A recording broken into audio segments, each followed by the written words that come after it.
Yo, what's going on, boys? It's your man back for another figure review, and today I'm very excited to announce, I guess, that I have secured Super Saiyan 4 Goku here, the SH Figuarts. A very recent, very hyped up figure, and I can say right now that the hype is worth it. This is really, I don't have that many SH Figuarts, Dragon Ball specifically, but I believe this might be the best Dragon Ball figure. Now, I don't have some of the big hits like Super Boo and all the kind of villainous characters are usually the better figures, but from what I know, this guy may be it. So, bringing him in first, just to give a little showing of the figure. The detail on this guy and just the overall feel of this figure is just crazy. Like, I know for a while, they've been showing different Super Saiyan 4s all throughout the years, all different ones that we've never even seen, other than like a prototype. But with this guy, I think they really nailed it. Like, figure design and the actual execution, I'd say, are perfect. Like, there's so many little details on this guy that just work amazing. Like the hair, both back pieces are separately articulated. Both the front pieces that come down the side here are separately articulated. But, all right, let me just save it. Let me wait for the articulation section, because there's actually a lot to talk about. With, I don't know if people are classifying it as this. Excuse me, my voice ain't warmed up yet. But I think I would count this as a 3.0 SH Figuarts figure, just because of how different they are, or it is, than the rest of them. Like, I'm not sure if it actually is considered a 3.0, but that's what I'll be calling it, because the difference is just unbelievable. Look at the box here. Regular old, same old box, which I was actually surprised about, because when I saw all the stuff the figure came with, I figured they'd give him, a little bit of a bigger box, but no, they managed to jam it all in there. There is not a centimeter of dead space in that clamshell, I'll tell you, because usually SH Figuarts leaves it dead and you're wishing for more. Not this time. So now, bringing this guy in here to get a nice closer look at the paint and sculpt, to talk about some of the stuff I like. I gotta say, the hair really turned out well. They got pretty much accurate. The only thing I'd say is sometimes if you're posing it different, it could look a little funky, but that is about it. Naturally, the sculpt is great and it looks super accurate. Same thing with the body. They got the look perfect. He's a lot bulkier, I'd say, than regular Goku, and they really got a good look with that. Like, the arms are huge, but they don't inhibit articulation at all, which I really like. Sculpting on the pants looks great. All the new articulation, it hides all the, or I guess the sculpting hides the new articulation stuff very well. Like, the thigh swivel looks pretty good. It's a little gappy at the bottom here, and you can really see all the pieces in play, but if you get them standing right, you can kind of bring that piece in and cover it all up, so it's not bad. All the articulation can be covered by the sculpting, and it all actually flows together very nicely.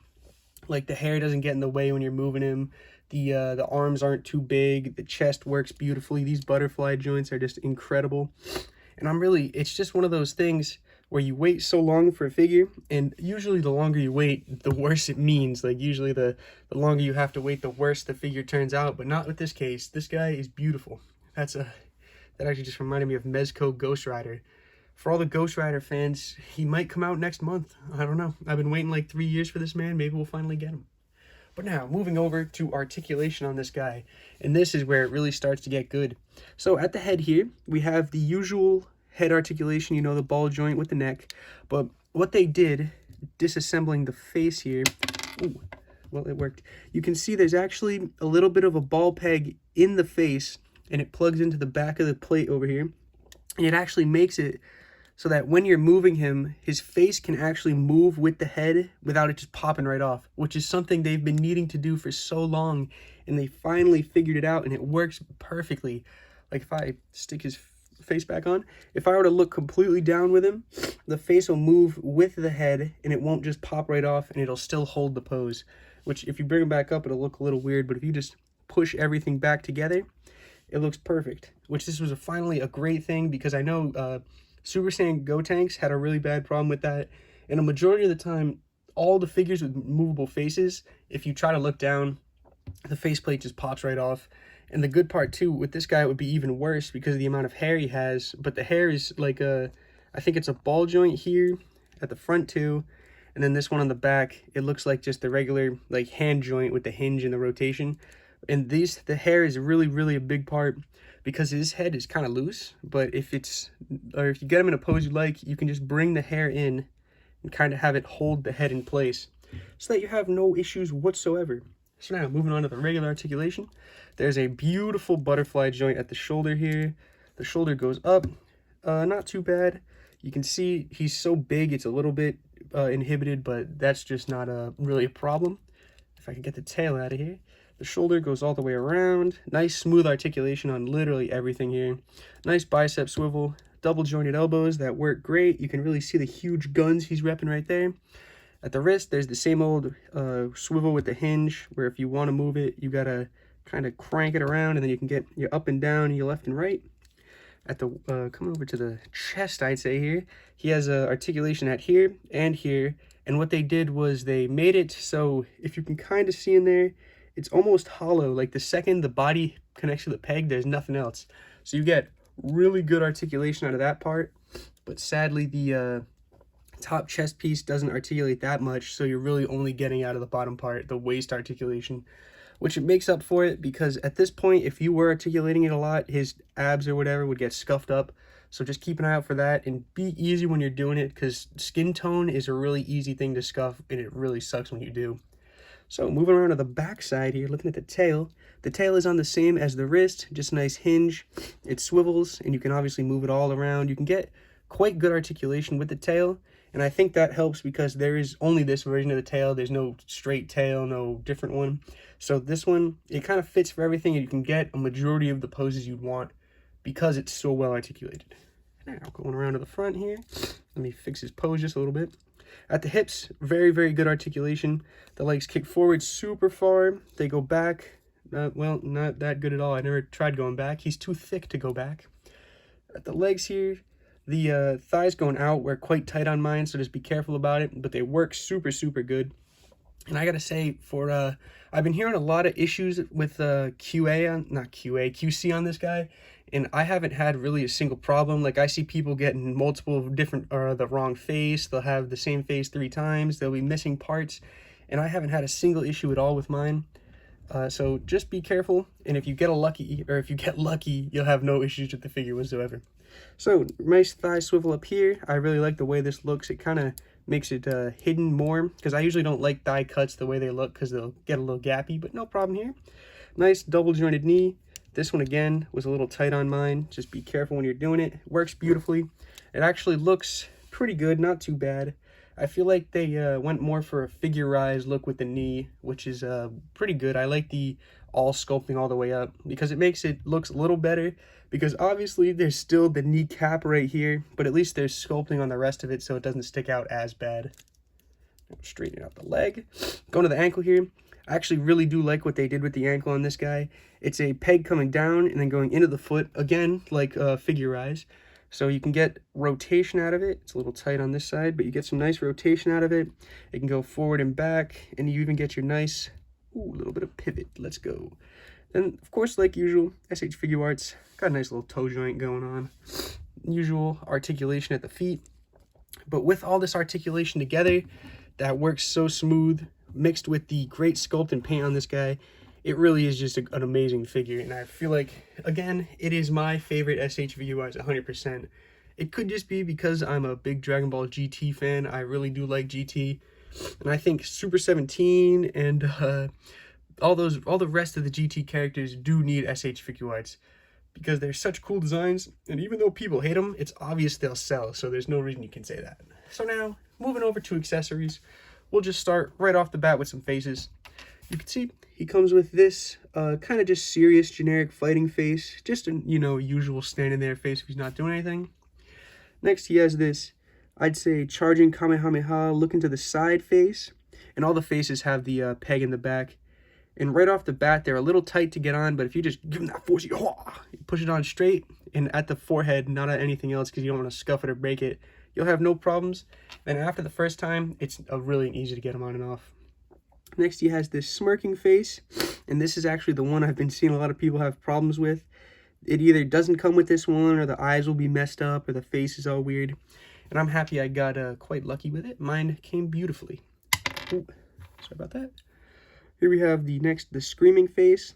This one I really do like. His mouth is so deep on this one, it's just crazy. It adds a lot of nice depth to the face, and it makes it seem like, I guess he's alive. I don't know. He's got an open mouth. Very nice paint and sculpt on all these faces. And now moving over to the hands. He does come with 2 of each of these hands, just so you know. He's got the instant transmission, you see this a lot as like, he'll put the finger on a dude's head and hold him. I think he does that to Ice in the show. But he comes with 2 of these nice instant transmission hands. All the sculpting is new, I believe. At the very least, they had to add the fur on the hand. So most of the sculpting should be new. Very good sculpt on these ones. Paint's not too bad. I think the only part that would be painted is the fur on the hand. So next, another pair of hands that I really, really like are these kind of more open Kamehameha hands. Like if we compare him here to his other one, these are the other hands he comes with, you know, the usual more crunched in finger hands. I really prefer the open finger hands. And just for the amount of hands this guy comes with, you can't really complain at all. He comes with almost everything you'd need. Now coming over, he comes with these, of course, classic fighting pose 2-finger hands. Both of those as well for both sides. And then to finish it off, to mix with his last accessory, he comes with the Kamehameha hands with the peg coming out of it. And of course, that's to go with his big old Kamehameha ball. For putting this together, I just wanted to say, I don't think there's any specific order. It's more the shape of the peg, just plugs into whatever hole it is. You know, and if it is an actual order, I got lucky and put them in first try every time. But if not, I'm pretty sure it is just matching the shape of the peg to the shape of the hole. And you can pretty much put whatever you want. It doesn't really change much, but it's still a nice way to not have to worry about breaking it. So all you gotta do, plug the peg in there, and then boom, you got your nice Kamehameha hand. And of course, the hands aren't that hard to change on this guy. For the first time putting them on, they're definitely gonna be a little bit rough, but after multiple uses, you should not have to worry. I'm actually not going to do that while he's got the Kamehameha in his hand. Let's just pretend I put it on and it looked good. So now, bringing this guy back, standing him up a little bit straighter, a little bit cool. We'll bring him back here and line him up for the comparisons. So those are all his accessories. I think for usual Figuarts type, that is a good amount. And especially for the figure, you pretty much get everything you want. The only thing I would say that I wish he came with was a flight stand, but you can't really complain because he's not a character that needs one like Super Saiyan 3 or something like that. So, not the worst, but he does come with a full box of accessories, just for those wondering. Now, moving on to comparisons, we'll bring in some more SH Figuarts here. Here's my other Goku, Cell Saga fans. And then, of course, you need to get someone to see the real size of him. Got the boy Nappa coming through. You can see the scale is quite nice on this guy. I'm a fan of the, I guess, the bulk of him. He's got the bigness of the Super Saiyan 4 that he did in the show. And I think really just compared to this regular old Goku, this is actually a Goku we needed them to release. It's not just another Super Saiyan or the hero or superhero Goku, which is literally just the same old Goku with a slightly different repaint. We didn't need that. This is exactly what we need. And I'm hoping soon that they do release a Super Saiyan 4 Vegeta to go with him, or even just some villains to go alongside him. And now, I didn't notice this Cell is missing a hand, but we got some separate Dragon Ball companies to compare him to, and even the Figuarts Super Saiyan 4. And this is when you see it, this is just the night and day difference. I don't think there's any competition anymore about who's the best Super Saiyan 4 Goku. And the best part about it too is the price for this guy actually settled down at a pretty smooth 60. You could get this Goku for like 60 bucks, which is really a good deal, because for a long time this Figuarts Goku was even more than that, which you're getting ripped off for that. I'm sorry all Figuarts fans, but you're getting ripped off for that one, and I got ripped off myself. And now, just to give some regular scale, some more generic characters, we got the Fregley Fazbear and then the old Mutagen Man, just to give him a little bit of a different scale, just to show the size of this man, in case you guys want to get him, but you only got FNAF figures, now you know how big he is. So that's it for the comparisons. This guy, of course, he'll stick out on your shelf if you've got him. If you put him in a good enough pose, or even if you just have him standing like this at the front of the display, he sticks out like crazy with the yellow pants and the huge red body, just tremendous. So that's about it for this video, guys. I definitely really love this figure. Like, I don't want to keep blabbing on about how much I really like this figure, because it is probably the best SH Figuarts. And after buying this, it's tempted me to buy more, but I can't. I'm holding back because I know this is probably the only one that's like this for now. I'm hoping for first form cell, but I'm not sure. So thank you guys so much for watching. That's about it for this video. If you guys enjoyed, please let me know, and I'll see you in the next one, which, foreshadowing, this is getting recorded on a Tuesday, going up that same day. The sewer searching is going to keep going. I'm going to try and disperse those videos a little bit more so it's not just sewer searching, sewer searching, sewer searching. So I'm going to try and fling a couple of reviews in there. The second Ghost Rider came out, so I've still got to do that one. I haven't even read the book. I hate to say it, but it looks terrible. I'm not even interested a little bit. But, yeah, thank you guys so much for watching, and I'll see you in the next one. Have a good one.